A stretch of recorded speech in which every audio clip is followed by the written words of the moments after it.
You're listening to Productivity Straight Talk with your host, Amber De La Garza.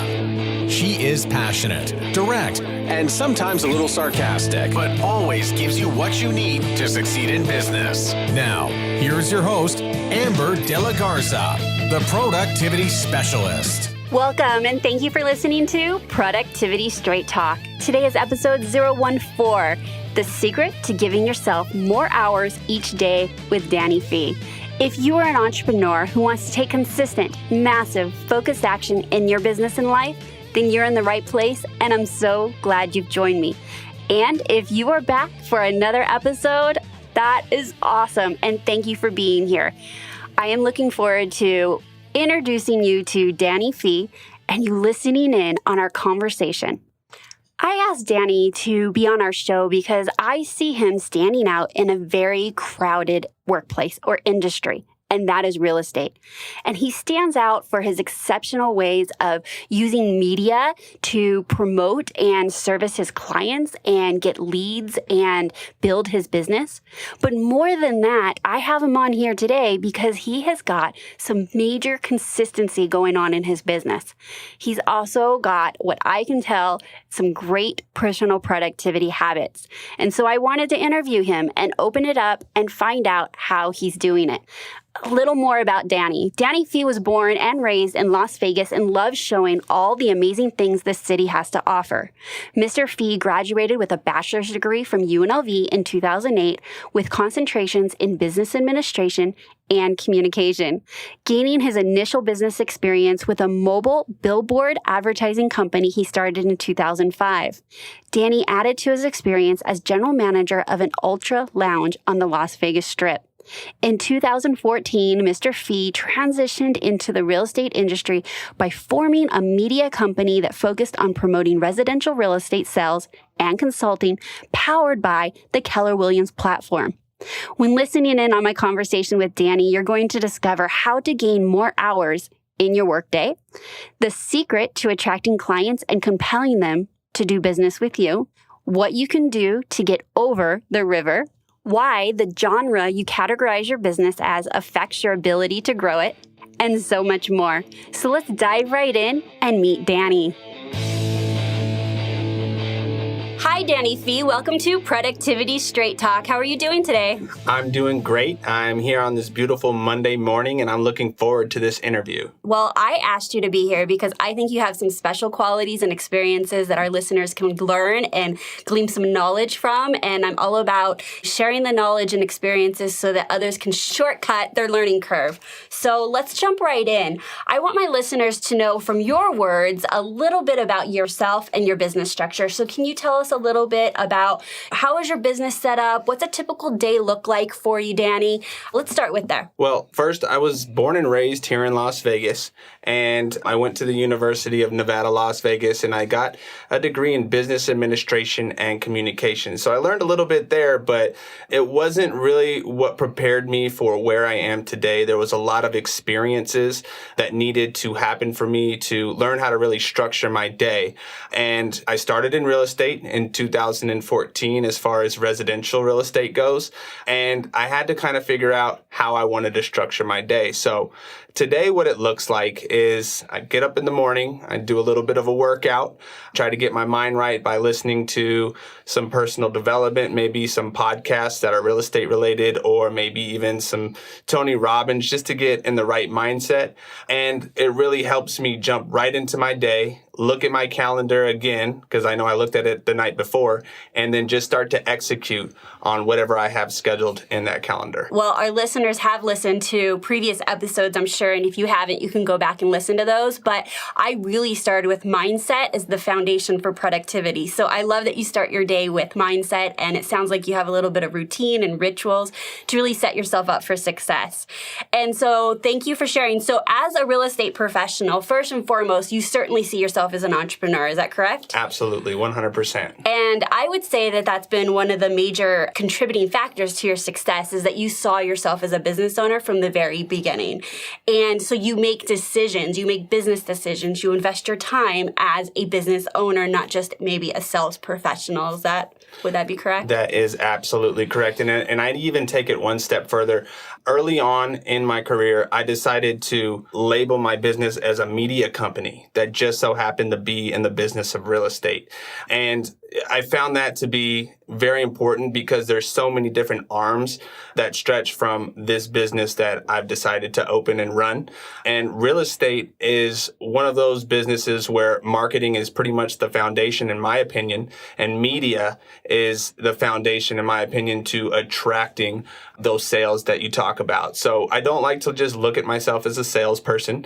It's definitely a business owner who owns a media company that happens to be in the business of real estate. Oh my gosh, we're going to dive into that a little bit later. I never heard you say that before, that you're a media company that happens to specialize in real estate. So that's excellent because that is a huge niche, and that is the way that you really got your business up and going. I've heard your story, and it was very specific in that you were transitioning out of another career and you were very limited on time. Mm-hmm. And so you chose a method to brand yourself, market your clients' homes to attract business from a media standpoint, right? Social media, online. Mm-hmm. And that's what you have really become an expert at, I would say. Well, that's just it. Part of the way that I decided to approach my business came from, like I said earlier, listening to some podcasts. There's one out there in particular, if you don't mind me mentioning. Nope, not at all. We love sharing the love of other podcasts. Okay. It's called The Onion Juice, and it's actually started by a gentleman named Neil Mathwig out in Madison, Wisconsin. And a lot of the ideas that I ended up incorporating into my company came from the mentorship that I found on that podcast. It's not the only place that I get my knowledge from. I love to listen to various podcasts and try to get as much information and education as possible. But the way I started to approach my business was I found that with the limited time I have 2 little kids at home, a 3.5-year-old son and a 2-year-old little girl. When I started early on, I needed to find a way to leverage my time and try to find the most effective and efficient ways to generate business so I can spend more quality time with my family. And one of the ways that I decided to do that was I didn't want to chase business. I didn't want to try to chase potential prospects and clients and try to convince them to do business with me.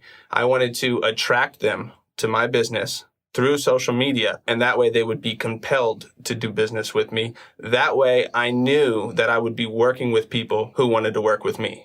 That sounds like a really good business model. I would be excited about waking up every day and working that way versus hitting the pavement and just begging for business. I don't think that's ideal for anybody, right, Danny? No, and that's nothing to say against those methods, because those methods work too, going out door knocking or cold calling. And we're actually trying to incorporate that, one of those legs, into our business now, just so we can add to what we're already doing, because we know that those methods work. But for my sake, when I was just getting started, right, and like I said, I had limited time, I wanted to document my journey through social media on a daily basis, consistently showing people that I was active in real estate. Whatever activity I was doing that day, I would try to capture it in the form of an image or some sort of text on either Facebook, Instagram, or maybe even personalized video on Snapchat, just so people could see that I was out there. I was doing stuff real estate related. That way, whenever those people in my audience thought about either buying or selling a home, I had a higher likelihood and probability of being top of mind and receiving a phone call from them. Okay. So the first question that comes to my mind is, Danny, how do you stay consistent? Because I think a lot of our listeners are like, yeah, I know, I want to do social media too. And I try social media and I try really hard to be consistent at it. And I think you're very consistent at it. So what are your tips or tricks, or what keeps you on schedule with being so consistent with your social media? Definitely, it starts with desire. Mm-hmm. You have to have some sort of goal in mind or some place that you want to be in 2 to 3 or even 5 or 10 years. and you have to believe that you'll actually be there. So number one is desire, but number two is you have to have the faith and belief that you will be able to accomplish whatever that goal that you have in mind is. And if you have that, then you own it. And if you own it, it's going to drive you naturally, or at least it did for me, to take that consistent, active approach to your business. Okay, so some of our listeners are going to say, I think social media is the way for me to market my business as well. And for those of you that have listened to past episodes, you've heard me talk about the need to be authentic to who we are. And that any way that we're going to prospect is a way that to be consistent, it has to be congruent to who we are. We have to enjoy it. We have to see the results, right? Mm-hmm. And so for anyone that's listening right now, if your way of lead generating for your business, whether in real estate or any other industry, is not social media at this time, I want you to take his words of wisdom and apply it to your method for lead generating. So he had what I heard was a big why, right? Yep. So his desire to achieve something that is probably a pretty big goal. I happen to know Danny Phee pretty well, and I know that his family is a big part of his big why, wanting to have a particular lifestyle, to be home with his children. And I know a lot of you listeners feel the same way 100%. And so for him to stay consistent, he knows that that's going to get him the rewards in his business. And therefore, some days I'm sure you don't feel like doing social media. Would that be correct? Maybe you don't feel like getting on camera. Do you have a bad hair day, Daddy? Yeah. Do you feel like some days you want to get on social media? Yeah. I mean, we all have those days where you just feel like you wake up and you just don't want to do anything. You'd rather just sit there and watch a couple episodes on Netflix and binge watch the whole day, or play video games, or whatever it is that you do in your passive time that really isn't productive towards your business. But at the end of the day, you've got to know that if you really have that strong burning desire to be in a particular place in the very near future, 2 to 5 years out, whether financially or achieving lifestyle goals, you have to revert back to that thought and that desire in your mind. And you really have to just get back into that routine, maybe pop a podcast episode on and, listen to some content that's really going to remind you of your big why, remind you of those desires. And that usually does the trick for me in the morning to just go to work. So before we go into our next segment, I have a couple more questions. What is your current business model? Who do you have that supports you, keeps you productive, helps grow your business? Well, in the beginning, obviously, it was just myself. Mm-hmm. But eventually, I realized that there's only a certain amount of time in our day. We all have 24 hours. And how we utilize that time really dictates how much we can get done. The thing that I learned after at least a year in the business was there were a lot of activities that I was doing that somebody else could have been doing. And it would have been more cost effective and time efficient for me to just outsource those activities. So I wrote down all of the tasks that need to take place from pretty much contract to close, and then anything that needed to take place in order to even get to contract. This is talking about real estate now, in our real estate business. And I wanted to identify what tasks I absolutely had to be there to do in order to stay consistent and grow my business. But then I looked at the other tasks that I didn't necessarily need to do hands-on, that I could outsource to either an assistant or someone who specializes in that field for that part of a particular deal. Okay, great. So when you were brand new, maybe your first 2 years, it's the constant struggle, right? Like, I can do it because I'm good at it, mm-hmm. but if I pay somebody, maybe the revenue's not quite there in my business. And so, but I call it jumping over the river. And if you stay in the river, you're going to drown. So what's the river for me? For my clients, the river is I can do everything myself, and I'm either going to jump to the other side and get help, or I'm going to retreat back and I'm going to plateau my business. But there's really, you're sitting right on the edge there. You're going to drown if you stay in the middle.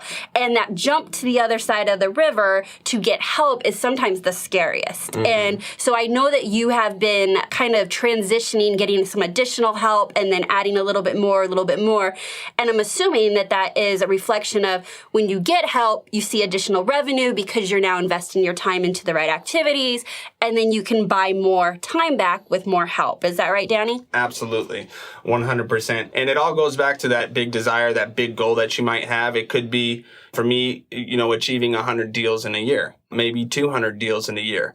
Is it possible for a single agent at the time, like myself, to do 100 deals?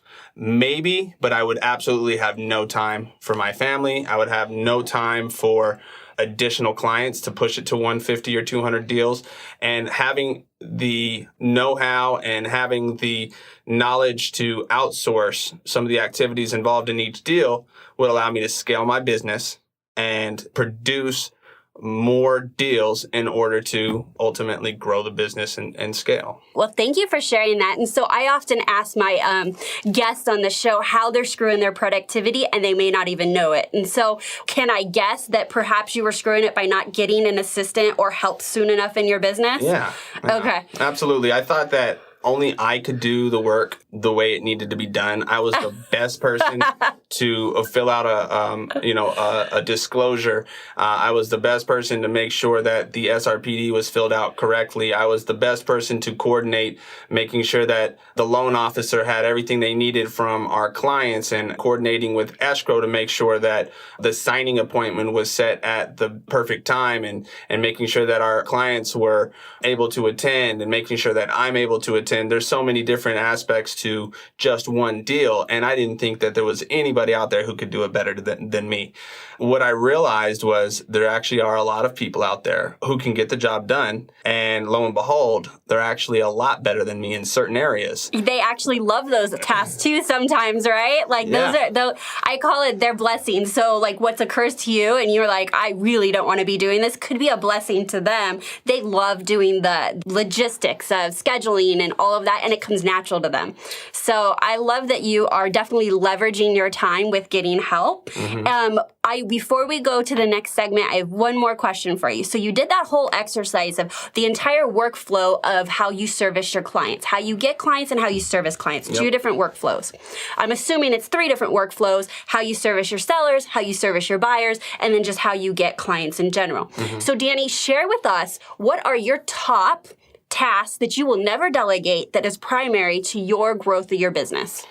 We identified about 27 tasks for each deal, whether it was a buyer or a seller, give or take maybe 1 or 2 tasks, depending on, whether a seller or buyer, maybe an investor buyer. Everyone's a little bit different, but ultimately the 3 tasks that I would not give up because I feel like they're revenue generating activities are building relationships, being able to have enough time to go out there and network with other professionals in the field or attend events that you could pick up additional business from. Being there in person and basically giving that face-to-face was a huge component that I don't think that I'll ever really give up. Building relationships is such a vital component to any business, including real estate. The second activity is for real estate agents or real estate professionals. I think one of the most valuable assets that you provide to your clients is negotiating, whether it's negotiating on a request for repairs or negotiating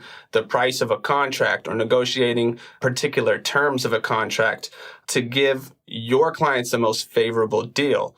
That is a very valuable asset that can save your clients thousands and thousands of dollars. So outsourcing that at this point in my business, probably not something that I want to do, at least until I become 7th level. That's right. And then the third activity is taking listings, going on listing appointments myself. My one thing for this year is taking more listings. So I don't think I would outsource getting a listing appointment and then sending somebody else on it to close the deal at this point. Like I said, maybe in the future, that would be one of those activities that I do outsource. And then probably the only one that I would keep definitely is building relationships. Right. Well, thank you for sharing that. And again, whether you're in real estate or any other business, honestly, a couple of our other interviews, by the way, Danny, you may not know this because you haven't listened to any of the other interviews. We haven't launched yet. I'm pre-recording. Have been sharing their top 3 things that they focus on no matter what. And I've never prompted a single interviewee. But what I have done is ask particular people because I see in them that they're highly productive. And now I'm seeing this theme that highly productive people have their 1 to 3 things that they do no matter what. So thank you for sharing that, Danny. Absolutely. Now, before we go any further, I want to make sure that my listeners stop screwing their productivity. So I got something a little special for you.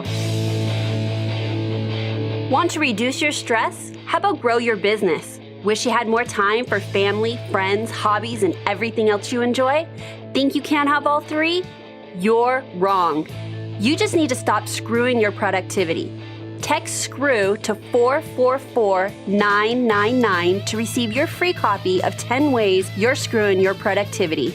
Or you can download your free copy at theproductivityspecialist.com/screw, SCREW.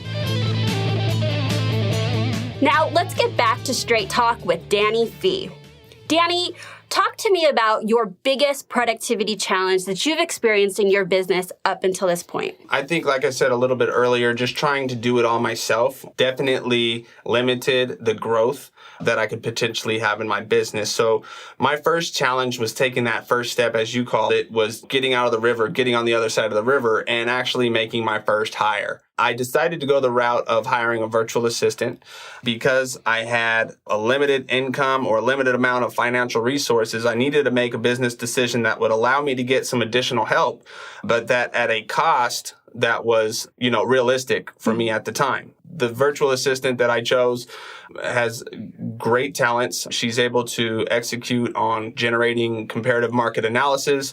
She's able to cold call FSBOs and expireds and set up listing appointments for me and send the comparative market analysis after I've trained her. So I have all the information that I need. She schedules it right on my calendar, and she's able to see when I have availability on my calendar because she has access to my calendar.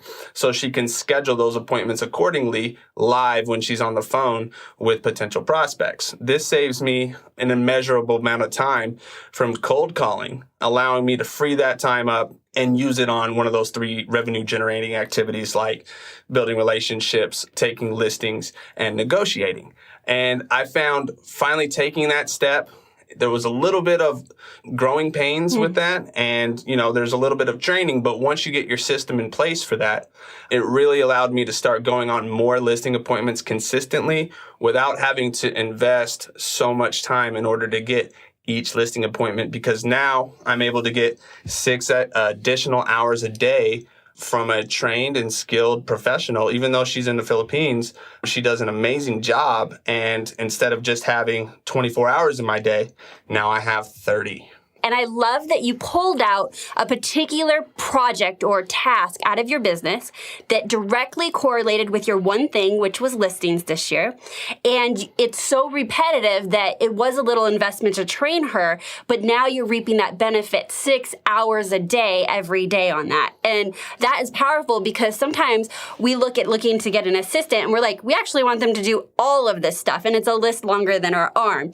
And that seems overwhelming and daunting to find the right person, to train them up, all of those aspects. So I love, and I don't know that you even know if you did that or not. We didn't talk about that previously, but you really, chose something that was integral to your one goal this year.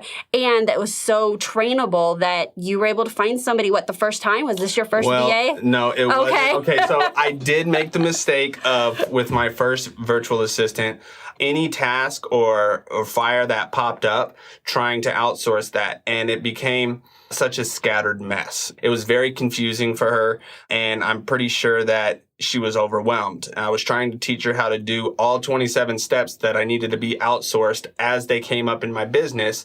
And there was just not really any consistency. So after about 4 weeks, it just didn't work out. And I made the decision to just outsource 2 or 3 tasks that I found to be the most vital part of me achieving my one thing, and just making it as simple as possible. And it's worked out extremely well with this virtual assistant, and she's been with me over 2 months now. So, and we're slowly adding maybe 1 extra step here or there every couple of weeks, just so she's comfortable with it, and she's already in a rhythm and routine with the cold calling and going after listing appointments. She's also doing some prospecting on the offers.com, program that we invested in as well, but that's related to our one thing. And she knows our one thing, which is setting listing appointments for her.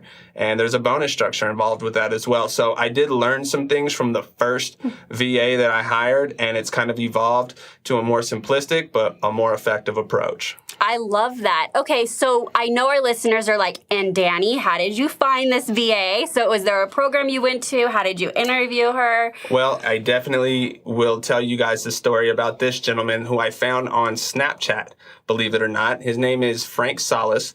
He operated a Remax business out in Austin, Texas. And he decided to become what they call a social media influencer and travel the world, as he coins it, a digital nomad. And I think he's currently somewhere in Europe. He was in Colombia last week. He was in the Philippines before that. But he has his own virtual assistant business in the Philippines. And what he was saying sounded so intriguing to me at the time because I really needed to outsource a lot of the activities that I was doing where I felt it wasn't serving my business best to do it myself. And so I looked into his program, and he had something called the Virtual Assistant Academy. And there was a little bit of investment to take this digital course. But after providing a lot of value, Frank basically proved to me that he knew what he was talking about, and what he was doing was actually working for him. And it took me about a month to get off the fence, but then I finally decided to invest in this course.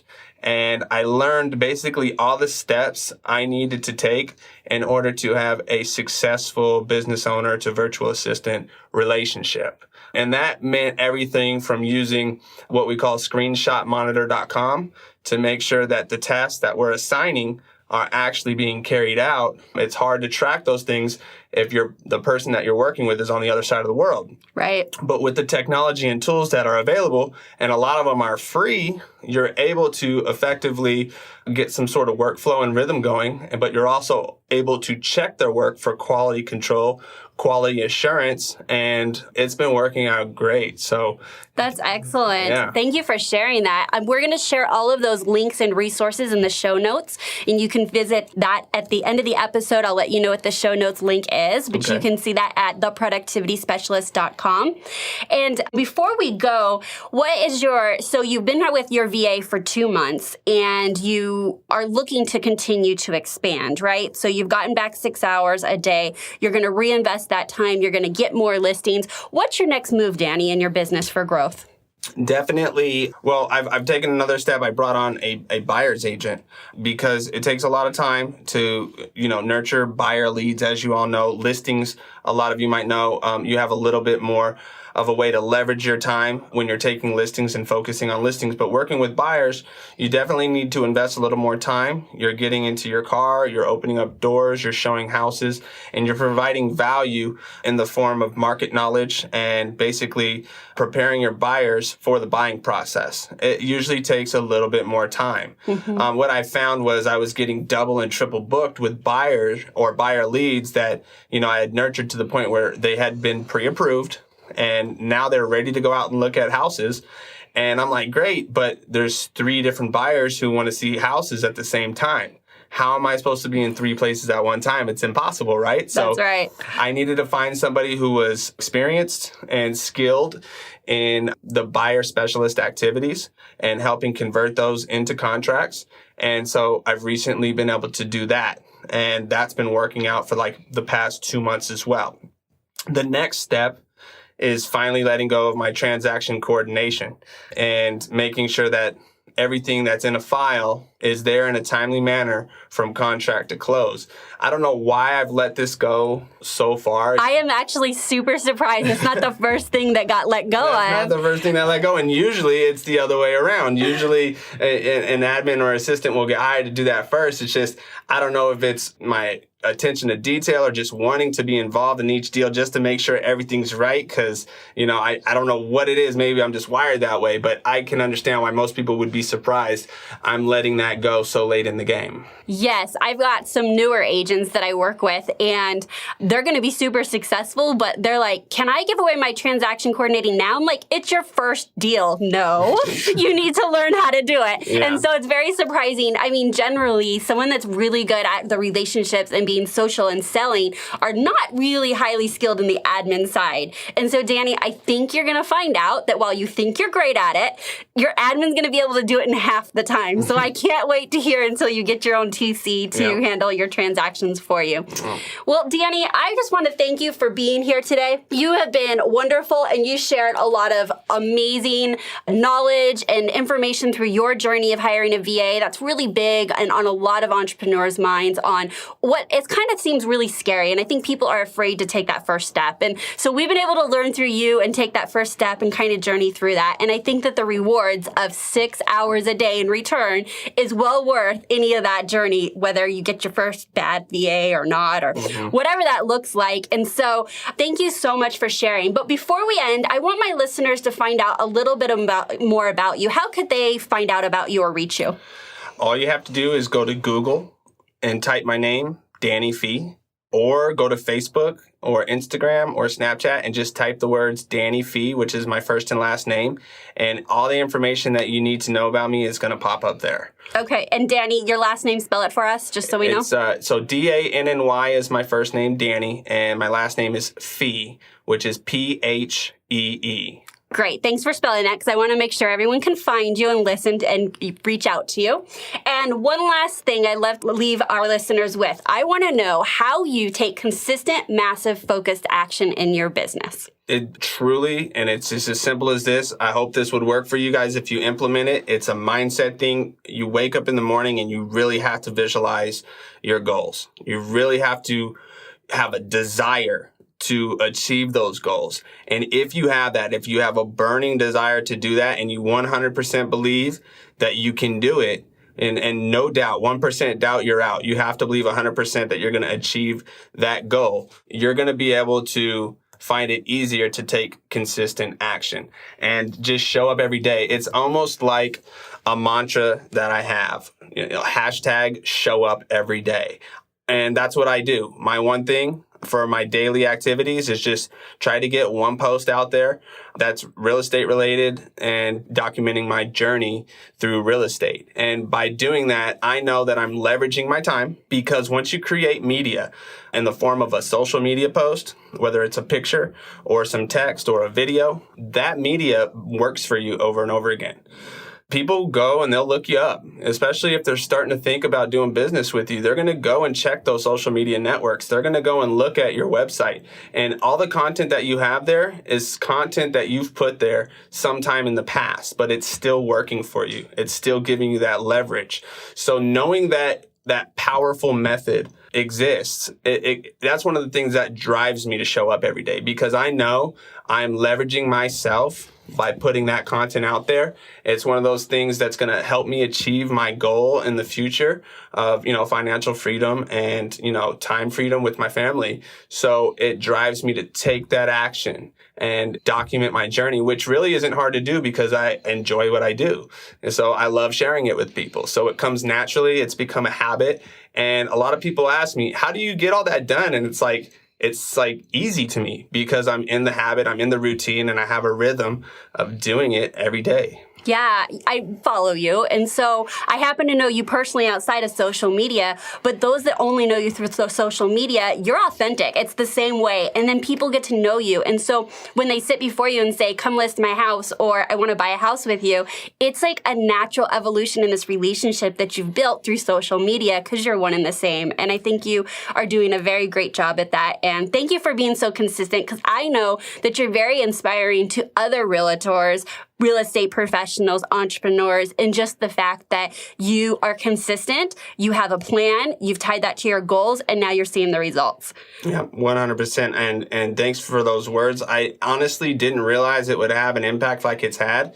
And I didn't realize I'd have people one day coming up to me asking me, how they can do the same thing with their business. And I'm just honored to be in the position that I'm in. I'm honored that you invited me onto this podcast. And this podcast is another example of creating media that will be there sometime in the future that someone benefits from, maybe a month from now, 6 months from now, or even a couple years from now. That's just such a powerful thing to know. And that's why I love doing it. So thanks for having me on. Thank you, Danny.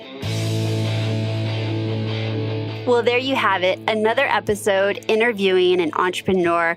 It's a case study. It's a behind the scenes look at what's working for them with their personal productivity and how Danny is growing his business.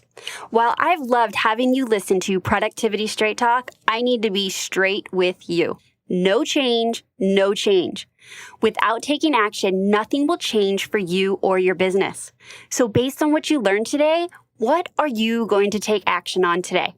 Today, right now, you're listening to me. What are you committing to taking action? Have you been sitting on the edge of the river, not really sure if you should outsource or get a virtual assistant or delegate to someone else or to delegate a project? Have you really thought hard about you not being the right person to do every task in your business? Well, those are just a few of the key takeaways I took away, but I'm sure you got a lot of other great nuggets.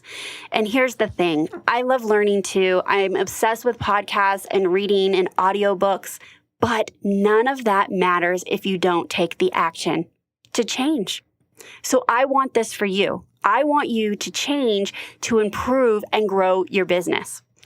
If you want to share actionables and receive support and guidance and motivation from entrepreneurs just like you, join us on the inside of Productivity Straight Talk community. You can join our community by going to productivitycommunity.com. Here's the truth. Entrepreneurship can be a lonely place.